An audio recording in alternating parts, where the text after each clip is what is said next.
नमस्कार दोस्तों, स्वागत है आपका हमारे channel target for IAS and MPPSC with के। आज है 23 मार्च 2021 और हम लोग डिस्कस करेंगे आज का मध्य प्रदेश का करंट अफेयर। दोस्तों, स्पेशली आज के इस करंट अफेयर में हम लोग डिस्कस करेंगे कि मध्य प्रदेश में कहां पर, जी हां, मध्य प्रदेश में कहां पर 1500 मेगावाट के सौर ऊर्जा पार्क का स्थापित किया जाएगा और जो कि प्रदेश का सबसे बड़ा सौर ऊर्जा पार्क होगा। दोस्तों, परंतु यहां पर मैं एक बात क्लियर कर देता हूं, इसे स्थापित किया जाएगा अर्थात यह प्रस्तावित है। और वर्तमान में दोस्तों मध्य प्रदेश का सबसे बड़ा सौर ऊर्जा पार्क कौन सा है वो मैं आपको यहीं पे बता देता हूं। काफी अधिक इंपॉर्टेंट है, कंफ्यूजन कहीं से भी नहीं होना चाहिए आपको।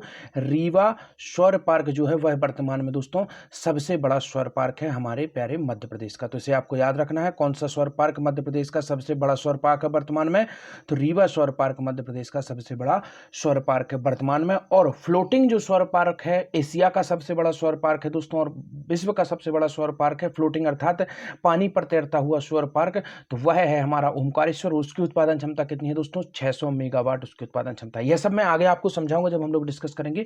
और यह जो है यह प्रस्तावित है, तो हमें याद रखना है। वर्तमान में अगर आप लोगों से क्वेश्चन पूछा जाता है, क्वेश्चन इस तरीके से बनेगा कि प्रदेश का सबसे बड़ा सोलर पार्क कहां पर प्रस्तावित है, तो उसका आंसर यही होगा जो आज हम लोग डिस्कस कर रहे हैं। और अगर वो पूछते हैं कि वर्तमान में मध्य प्रदेश का सबसे बड़ा सौर ऊर्जा पार्क कौन सा है, तो उसमें आपको रीवा का आंसर देना है और फ्लोटिंग में आपको किसका देना है? ओमकारेश्वर का। तो चलिए शुरू करते हैं आज का करंट अफेयर।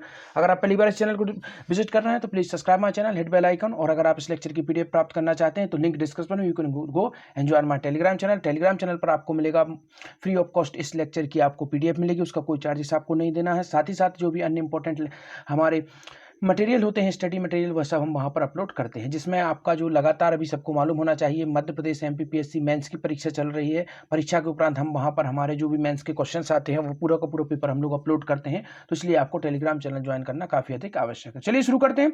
नवीनीकरणीय ऊर्जा उत्पादन में मध्य प्रदेश 30 मेगावाट से बढ़कर वर्तमान में कितने मेगावाट तक पहुंचा? तो दोस्तों, जब मध्य प्रदेश में शुरुआत हुई थी सौर ऊर्जा की, तब सौर ऊर्जा नहीं, यहाँ पर तात्पर्य है नवीनीकरणीय ऊर्जा, तो उसका जो शुरुआत हुई थी तो उस समय मध्य प्रदेश 30 मेगावाट थी, परंतु वर्तमान में वह कहां तक पहुंच गया है? तो आपका ऑप्शन नंबर 1 है 5400 मेगावाट तक पहुंच गया है, 5000 मेगावाट तक पहुंच गया है, 64,000 मेगावाट तक पहुंच गया है, या इनमें से कोई नहीं। तो दोस्तों इसका राइट आंसर है आपका ऑप्शन नंबर 1 है इसका राइट आंसर दोस्तों। 5044 मेगावाट तक पहुंच गया है मध्य प्रदेश का वर्तमान नवीनीकरणीय ऊर्जा उत्पादन। तो यह भी काफी अधिक इंपॉर्टेंट है। चलिए आइए देखते हैं क्या है पूरी न्यूज, उसको हम लोग डिस्कस करते हैं डीपली तरीके से। नवीनीकरणीय ऊर्जा उत्पादन 30 मेगावाट से बढ़कर 5044 मेगावाट तक पहुंचा। प्रदेश में विद्युत की खपत और आपूर्ति में नवीनीकरणीय ऊर्जा की लगभग 24% भागीदारी है। तो यह भी काफी अधिक इंपॉर्टेंट है दोस्तों। नवीनीकरणीय ऊर्जा की कितनी भागीदारी है मध्य प्रदेश में दोस्तों? 24% है टोटल जो ऊर्जा होती है उसका। और 2004 तक परियोजना की क्षमता कितनी थी? मात्र 30 मेगावाट थी 2004 में, और वर्तमान में जनवरी 2021 में दोस्तों कितनी है? 5044 मेगावाट तक पहुंच चुकी है, और जो अपने आप में विश्वसनीय है। और सौर ऊर्जा से लगभग 2381 मेगावाट, पवन ऊर्जा से लगभग दोस्तों 2444 मेगावाट, और बायोमास से 120 और लघु जल विद्युत परियोजनाओं से 99 मेगावाट का उत्पादन हो रहा है, जो कि काफी अधिक इंपॉर्टेंट है। ये पूरा का पूरा डाटा दोस्तों काफी अधिक इंपॉर्टेंट है। इसकी पीडीएफ प्राप्त कर लीजिएगा आप टेलीग्राम चैनल से, और अगर पीडीएफ प्राप्त नहीं कर सकते हैं तो आप कम से कम इसका स्क्रीनशॉट लेकर रख सकते हैं, कहीं पर नोट कर लीजिए, यह काफी अधिक इंपॉर्टेंट होने वाला है डाटा। तो चलिए आइए देखते हैं नेक्स्ट क्वेश्चन। मध्य प्रदेश का सबसे बड़ा 1500 मेगावाट का सौर पार्क कहां पर स्थापित किया जाएगा? आपको ऑप्शन नंबर 1 है शाजापुर, आगरा, आगर, नीमच, या इनमें से कोई नहीं, इनमें से सभी। तो दोस्तों इसका राइट आंसर है आपका ऑप्शन नंबर 1 दोस्तों। यह तीनों जिलों में ही मिलकर स्थापित होगा मध्य प्रदेश का सबसे बड़ा अर्थात 1500 मेगावाट सौर ऊर्जा पार्क दोस्तों स्थापित किया जाएगा। अभी यह प्रस्तावित है, गवर्नमेंट की तरफ से इसकी घोषणा की गई है, परंतु अभी स्टैब्लिश नहीं किया गया है। अब यहां पर सौर ऊर्जा से संबंधित कुछ इंपॉर्टेंट फैक्ट आपको बता देता हूं, जल्दी से याद कर लीजिए। रीवा सौर पार्क आप लोग नोट करते जाइए, काफी अधिक इंपॉर्टेंट है। रीवा जो सोलर परियोजना है दोस्तों, यह मध्य प्रदेश ही नहीं बल्कि एशिया की सबसे बड़ी सौर ऊर्जा परियोजना है। इससे इंपॉर्टेंट कुछ फैक्ट आपको बताता हूं, काफी अधिक इंपॉर्टेंट है। सबसे पहला इंपॉर्टेंट फैक्ट है दोस्तों, इसका जो इनॉग्रेशन है, इसकी शुरुआत किसके द्वारा की गई थी? वर्चुअली रूप से माननीय मोदी जी द्वारा की गई थी। किसके द्वारा की गई थी? प्रधानमंत्री मोदी जी द्वारा इसका उद्घाटन किया गया था। कब किया गया था दोस्तों? काफी अधिक इंपॉर्टेंट है, यह डेट याद रख लीजिए इसको आप। तो इसका राइट आंसर है आपका 10 जुलाई, याद रखिए आप, 10 जुलाई 2020 को इसकी जो इनॉग्रेशन है वर्चुअली रूप से किसके द्वारा किया गया था? माननीय प्रधानमंत्री मोदी जी द्वारा इसके किया गया था। अब इसके बाद आपको बताता हूं इसका उत्पादन कितना है दोस्तों। इसके अंदर क्या है, 3 तरीके के बनाए गए हैं पैनल, जिसमें 250 मेगावाट उनकी क्षमता है। तो 250 के दोस्तों कितने हैं? 3 है ऐसे, और टोटल कुल मिला के कितना होता है? 750 मेगावाट। तो अर्थात इसकी टोटल उत्पादन क्षमता कितनी है? कभी अगर आपसे वो क्वेश्चन भी पूछ सकता है कि 250 के कितने संयंत्र हैं, तो 3 संयंत्र हैं 250 के, और उसके बाद तीनों को ऐड किया किया जाता है तो टोटल इसका कितना उत्पादन है, विद्युत उत्पादन 750 मेगावाट, जो कि आपको याद रखना है, काफी अधिक इंपॉर्टेंट है। दोस्तों रीवा के पास एक जगह है गुड़वा, वहीं पर इसे स्टैब्लिश किया गया है। दोस्तों लगभग इसके अंदर आप देखेंगे 1500 जो एकड़ जमीन है उसकी आवश्यकता पड़ी थी इसको स्टेब्लिश करने में। तो कितनी जमीन की आवश्यकता पड़ी थी दोस्तों, 1500 एकड़ जमीन की आवश्यकता पड़ी थी और लगभग 500 हेक्टेयर इसमें होता है, तो हेक्टेयर की इसमें आवश्यकता पड़ी थी। दोस्तों इसे एक अवार्ड भी मिल चुका है रीवा परियोजना को। यह अवार्ड किसके द्वारा दिया गया है, वर्ल्ड बैंक के माध्यम से इसे अवार्ड दिया गया है, इनोवेशन के क्षेत्र में से अवार्ड दिया गया है। दोस्तों यहां पर एक और इंपॉर्टेंट फैक्ट बता देता हूं, यह विश्व का एकमात्र ऐसा सोलर पार्क है जिसकी जो विद्युत होगी वह तापीय ऊर्जा से भी सस्ती होगी। इसकी जो विद्युत की कीमत दोस्तों कितनी होगी, पर जो कि यूनिट की खपत आएगी दोस्तों उसकी कीमत होगी 2.97 रुपए। तो याद रख लीजिए दोस्तों, 2.97 इसकी पर यूनिट की खपत होगी, जो कि अभी तक की सबसे सस्ती विद्युत है। दोस्तों आप सभी को मालूम होना चाहिए इसकी जो विद्युत है वह दिल्ली को जाएगी। तो कितने प्रतिशत विद्युत दिल्ली को जाएगी, तो दोस्तों 24% विद्युत कहां पर जाएगी दोस्तों, दिल्ली को जाएगी। और 76% विद्युत का उपयोग कहां पर होगा, हमारे प्यारे मध्य प्रदेश में होगा। तो दिल्ली मेट्रो को इसकी विद्युत जाएगी, कितनी विद्युत जाएगी आप सभी को मालूम होना चाहिए, 24% विद्युत कहां पर जाएगी, दिल्ली मेट्रो को जाएगी। यहां पर यह भी बता देता हूं दोस्तों, यह तो हो गया हमारा सोलर जो पार्क है सबसे बड़ा। अब देखते हैं हम फ्लोटिंग सोलर पार्क, फ्लोटिंग अर्थात जल पर बना हुआ सोलर पार्क कहां पर है, ओमकारेश्वर खंडवा में इसकी स्थापना की गई। दोस्तों इसका उत्पादन क्षमता कितनी है दोस्तों, 600 मेगावाट इसकी उत्पादन क्षमता है और 2022-23 तक इसे तैयार कर लिया जाएगा। तो यह भी आप लोग याद रखिए। चलिए आइए देखते हैं नेक्स्ट क्वेश्चन को। मध्य प्रदेश में बन रहे देश के सौर ऊर्जा पार्क, प्रदेश के सौर ऊर्जा पार्क बनने की प्रक्रिया प्रारंभ हो गई है। प्रधानमंत्री नरेंद्र मोदी ने वर्ष 2022 तक देश में 1 लाख मेगावाट सौर ऊर्जा उत्पादन का लक्ष्य रखा है। लक्ष्य को पूरा करने में मध्य प्रदेश बड़ी भागीदारी निभा रहा है। परियोजना के माध्यम से लगभग 10,000 मेगावाट से अधिक सौर ऊर्जा उत्पादित होगी। प्रदेश का सबसे बड़ा 1500 मेगावाट सौर ऊर्जा पार्क शाजापुर, आगर और नीमच जिलों में 6,000 करोड़ रुपए से स्थापित किया जाएगा। जैसा कि हमने अभी देखा, सोलर पार्क से मार्च 2022 तक उत्पादन भी संभावित है। उत्पादित विद्युत को Madhya Pradesh power management company को दिया जाएगा। इसका सीधा लाभ प्रदेश की प्रगति को मिलेगा। इसके अतिरिक्त छतरपुर जिले में 950 और मुरैना में 1400 मेगावाट सौर ऊर्जा पार्क स्थापित किए जाएंगे। यह भी काफी अधिक इंपॉर्टेंट है। और इस तरह आत्मनिर्भर मध्य प्रदेश के तहत नीमच, शाजापुर, आगर, मुरैना, छतरपुर और सागर जिलों में 18,000 करोड़ रुपए की लागत से लगभग 4500 मेगावाट के सोलर पार्क है, उनका विकास किया जा रहा है, जो कि काफी अधिक इंपॉर्टेंट है। काफी अधिक इंपॉर्टेंट डाटा है दोस्तों। अगेन मैं कहूंगा इसकी पीडीएफ प्राप्त करिए, अदरवाइज आप इसका स्क्रीनशॉट भी ले सकते हैं। चलिए देखते हैं, मुख्यमंत्री सोलर पंप योजना से कितने किसानों का पंजीयन हुआ। यह भी काफी महत्वपूर्ण और इंपॉर्टेंट योजना है मध्य प्रदेश की दोस्तों। तो इसका राइट आंसर है आपका ऑप्शन नंबर 1, 23,500 जो किसान है उनका पंजीयन हुआ है मुख्यमंत्री सोलर पंप योजना में। दोस्तों मुख्यमंत्री सोलर पंप योजना कब शुरू की गई थी दोस्तों, यह 2016 में इसे शुरू किया गया था। याद रखिए, काफी अधिक इंपॉर्टेंट हो जाती है। यहां पर एक और इंपॉर्टेंट बना देता हूं दोस्तों, पुरानी जो बीमा योजना थी वह कब शुरू की गई थी, 2005 में शुरू की गई थी दोस्तों। और नवीन जो बीमा योजना है वह कब शुरू की गई दोस्तों, प्रधानमंत्री बीमा योजना जिसका नाम है 2016 में से शुरू किया गया था। यह भी काफी अधिक इंपॉर्टेंट है। चलिए आइए देखते हैं, मुख्यमंत्री सोलर पंप योजना में 23,500 किसानों ने कराया पंजीयन। मुख्यमंत्री शिवराज सिंह चौहान की पहल पर प्रदेश में लागू की गई मुख्यमंत्री सोलर पंप योजना से किसानों को बहुत फायदा हुआ। दूर दराज के इलाकों में भी किसान सोलर पंप की सहायता से भरपूर सिंचाई कर फसलें ले रहे हैं।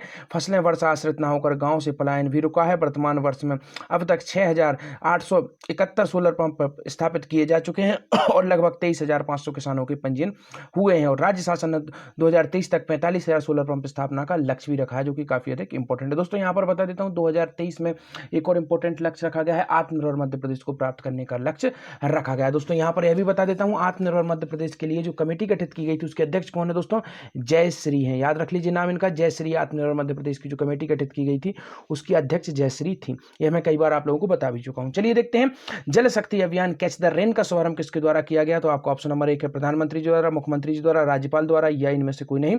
इसका राइट आंसर है आपका ऑप्शन नंबर 1, माननीय प्रधानमंत्री नरेंद्र मोदी जी द्वारा जल शक्ति अभियान कैच द रेन का शुभारंभ किया गया और यह भी वर्चुअली रूप से किया गया। यह किससे संबंधित है दोस्तों, जो आप देखेंगे बेतवा लिंक परियोजना है उससे संबंधित है। देखते हैं क्या है पूरी न्यूज। प्रधानमंत्री श्री मोदी ने जल शक्ति अभियान कैच द रेन का किया शुभारंभ। कैन बेतवा लिंक परियोजना समृद्ध और खुशहाल बुंदेलखंड का निर्माण करेगी। और कैन लिंक बेतवा राष्ट्रीय परियोजना है जो के लिए त्रिपक्षीय अनुबंध पर मुख्यमंत्री श्री चौहान ने किए हस्ताक्षर। तो त्रिपक्षीय यह अनुबंध होगा, तो यह भी काफी अधिक इंपॉर्टेंट होने वाला है। फिर देखते हैं इसके बाद, नदियों को जोड़ने का सपना हुआ साकार। 8,11,000 हेक्टेयर क्षेत्रों में होगी सिंचाई दोस्तों इसके माध्यम से। प्रदेश के बुंदेलखंड क्षेत्र के 9 जिलों के 8,00,000 1,11,000 हेक्टेयर असिंचित क्षेत्र की सिंचाई का लाभ मिलेगा। लगभग 41,000 लोगों को पेयजल की प्राप्ति होगी। दोस्तों यहाँ पर आपको बता देता हूँ, कैन लिंक बेतवा जो परियोजना है, यह मध्य प्रदेश की दोस्तों काफी अधिक इंपॉर्टेंट परियोजना है और 2005 में इसे साकार कर दिया गया था और इसका भी इनॉग्रेशन हुआ है, तो यह भी काफी अधिक इंपॉर्टेंट है। यहाँ पर इससे संबंधित कुछ इंपॉर्टेंट फैक्ट मैं आप लोगों को बता देता हूँ जो कि काफी अधिक इंपॉर्टेंट होने वाले हैं। तो चलिए शुरू करते हैं कुछ इंपॉर्टेंट फैक्ट, जैसे कि कैन नदी। दोस्तों कैन नदी का उद्गम कहाँ से होता है? दोस्तों कैन नदी का उद्गम होता है दोस्तों कैमूर के पठार से होता है। दोस्तों स्थान जो जगह है वह कहाँ पर है? कटनी। याद रखिए कटनी जिला है, जबलपुर संभाग के अंतर्गत यह आता है। तो कटनी से इसका क्या होगा? उद्गम होता है। किसका? कैन नदी का। अब देखेंगे आप बेतवा परियोजना। बेतवा परियोजना का उद्गम, बेतवा जो नदी है इसका उद्गम कहाँ से होता है दोस्तों? रायसेन का एक कुम्हारा गांव है, वहां से बेतवा नदी का उद्गम होता है। अब इन दोनों को लिंक किया गया है, यह काफी अधिक इंपॉर्टेंट है। बेतवा से संबंधित कुछ इंपॉर्टेंट फैक्ट बता देता हूं दोस्तों। बुंदेलखंड का नाम यहाँ पर बार बार आ रहा है, आप यहाँ पर देख रहे हैं। तो बेतवा जो नदी है वह बुंदेलखंड को क्रॉस करती हुई जाती है। इसकी लगभग जो लंबाई कितनी है दोस्तों? 480 किलोमीटर है टोटल, और मध्य प्रदेश के अंदर यह 380 किलोमीटर तक जाती है। दोस्तों यह एमपी और यूपी की सीमा का निर्धारण करती है। कौन सी नदी? बेतवा नदी। यहाँ पर यह भी बता देता हूँ, इसे दोस्तों बुंदेलखंड जो वर्ड आ रहा है इससे संबंधित मैं आपको बताना चाहूंगा, जो आपकी जो बेतवा नदी है इसे बुंदेलखंड की जीवन रेखा भी कहा जाता है, तो याद रख लीजिए। और बेतवा नदी को दोस्तों शिव की पुत्री भी कहा जाता है। एक और जो नदी है जिसे शिव की पुत्री कहा जाता है वह है नर्मदा दोस्तों। और यहाँ पर यह भी बता देता हूँ, सूर्य की पुत्री किसे कहा जाता है दोस्तों? ताप्ती को सूर्य की पुत्री कहा जाता है। और पृथ्वी की पुत्री किस नदी को कहा जाता है दोस्तों? माही नदी को पृथ्वी की पुत्री कहा जाता है। तो यह सब काफी अधिक इंपॉर्टेंट है, इनको याद रख लीजिए, इनसे डायरेक्ट क्वेश्चन बनते हैं। तो आप लोग समझ गए होंगे क्या इंपॉर्टेंट फैक्ट थे। चलिए आज का आपका क्वेश्चन है, मध्य प्रदेश अभिलेखागार की स्थापना कब हुई थी? आपके ऑप्शन है 1956, 1978, 1988 या इनमें से कोई नहीं। दोस्तों कल मैंने आप लोगों से क्वेश्चन पूछा था, मध्य प्रदेश खेल संचालनालय विभाग की स्थापना कब हुई थी? दोस्तों यह भोपाल में है, काफी अधिक इंपॉर्टेंट है, इसे याद रखिए। और इसकी स्थापना भोपाल में ही हुई थी। और इसकी स्थापना कब हुई थी दोस्तों? 1 अक्टूबर 1975 को इसकी स्थापना हुई थी, यह भी याद रखिए। यहाँ पर यह भी बता देता हूँ आपको, खेल से संबंधित कुछ इंपॉर्टेंट फैक्ट बता देता हूँ।